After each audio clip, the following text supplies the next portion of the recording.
kila namna ambavyo mchanga anacheza na kukimbia na mpaka. Nzuri, right nzuri. Yes.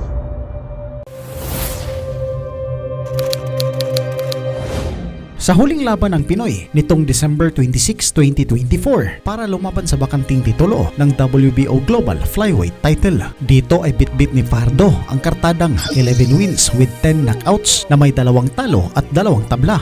Ang makakalaban nga niya rito mga bay ay ang local fighter ng bansang Tanzania na si Machanha Yohana at may kartada naman itong 18 wins with 13 knockouts na may 6 na talo at 1 tabla.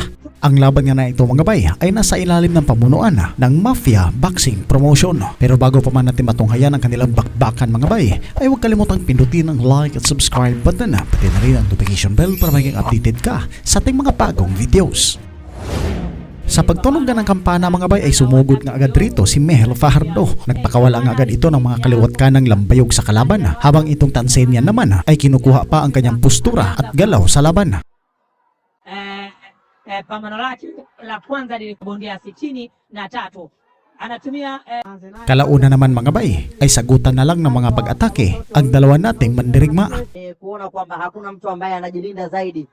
Alikuwa anakupa uchambuzi kulingana na performance inayoendelea Akiangalia namna ambavyo Tuloy-tuloy lang ang pagpe-pressure ni Mel Fajardo sa labang ito mga bay hanggang sa sumapit dito sa round 5 ay paunti-unti na natin nakikitaan ng resulta ang mga suntok ng ating kababayan. Sinusubukan na nga ng Tanzania na yumakap sa tuwing ito ay makorner at sa isang left body shot nga ni Fajardo ay ramdam ng kalaban ang hapdi sa kanyang tagiliran. At sa kalagitnaan nga ng round 5 ay tuluyan na ngang napayakap ang Tanzanian fighter.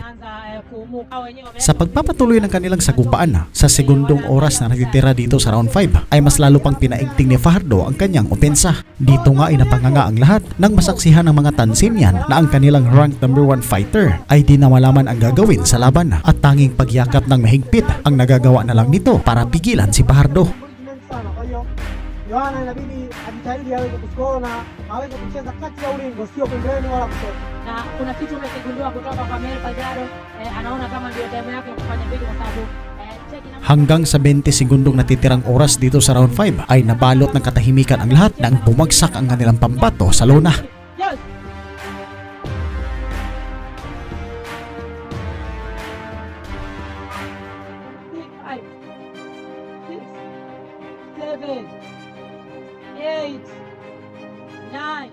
At dito nga rin natin napagtanto mga bay na hindi lang pala isa ang kalaban ni Fajardo kundi pati na ang referee at mga judges sa laban. Kung susumahin nga mga bay ay mahigit 20 segundo na ang makalipas bago ipinagpatuloy ng referee ang kanilang sagupaan.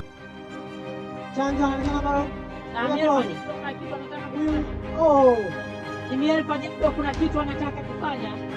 Mel Fajardo Imekaa imekaa akili yake ijakaa vizuri zaidi. ni bora atembee ama hawezi. At sa panglibang yugto nga na ito, ang Tanzanian fighter ay na-save by the referee.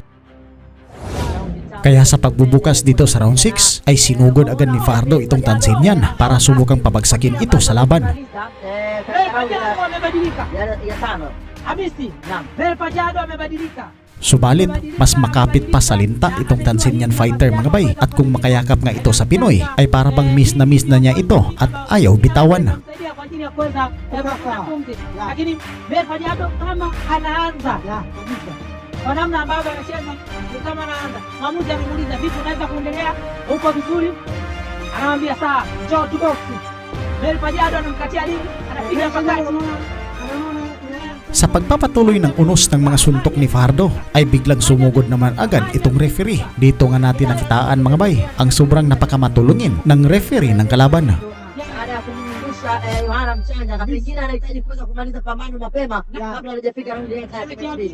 Angalia namna ambavyo anavyoitumia pakati yake, angalia namna ambavyo Mel Fajardo anamtegea mchanja, anasubiri aanze. Kuna namna ambavyo kuna ngumi anataka apenyeze, lakini amekubali kupigwa body punch, amekubali kupigwa kwenye body. Tazama hapa kati ya mama wanaleta mabondia ambao wenye uwezo ambao wanaweza katoa changamoto, lakini naona mchanja anaanza kulikaba.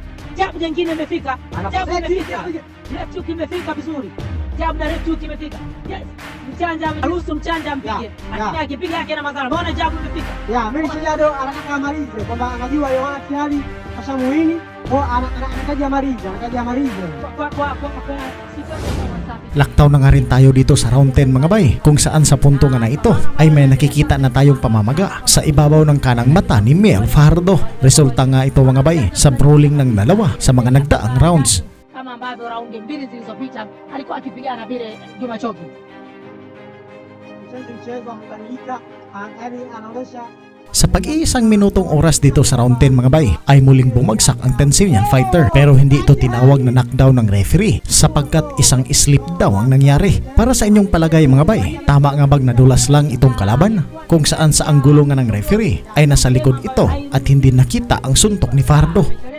Na haikuwa knockdown na ile eneo kuna muda alidondoka mabarafu pale.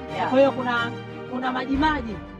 Napapansin na nga rin natin dito na dumurugo na ang kilay ng Tanzanian. Ito nga ang nagpapatunay mga bay na ang nakaraang pagbagsak nito ay mula sa kanang suntok ni Fajardo na dumaplis sa kaliwang mata ng kalaban. Na anaweka karibu watu wana box tena, pambano inaendelea raundi ya 10 dakika moja. hii aishi mpaka aishe, maana naona maboksa wote wawili wanauhitaji bado mchezo.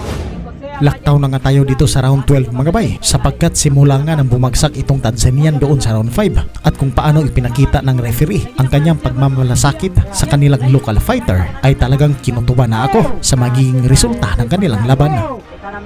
Tazama namna ambavyo hicho kitu, kwa sababu anategemea kile ambacho anakifanya aweze kumnyonyesha energy, lakini pia aweze kumwangusha, lakini ameendelea kuwa vumilivu. Lakini moja ambalo tunalisubiri, pengine mmoja atakayekaa vibaya kwa raundi hii ya mwisho Sana kwa sababu raundi hii ni ya lala salama, lakini naona mpinzani wake Melisha Jado Kama kuna kitu anataka kufanya, kuna kitu anakihitaji kwa mchanga, kwamba bado anaamini ana nafasi, bado anaamini ana muda. Mchanja anatembea kwa ajili ya kulinda alichokuwa nacho, anatembea anashika, anatembea anashika. pia nimeona ana defense nzuri, pia anaruhusu sana mashambulizi ya mfuta kwenye raundi hii ya mwisho. Sa kalagitnaan ng final round mga bay ay muli ngang napayakap itong Tanzanian fighter. Sa higpit nga ng yakap na ito mga bay ay napangiti na lang si Mel Fajardo.